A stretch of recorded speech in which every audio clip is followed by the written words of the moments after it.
Bir insan rahmet ettiği zaman %20 oranında 20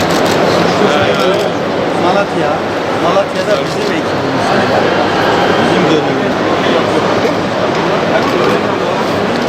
Yetişkin bir hastada bölge bunların altında tekrar baş parmağını iki elde 30 defa.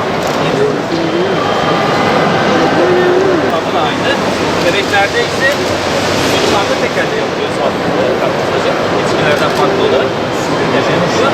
Çocuklarda ise bu nokta belirlenirken iki meme ucunun arasında hayali bir çizgi varmış gibi hayal ettim. Buna bağlı olarak.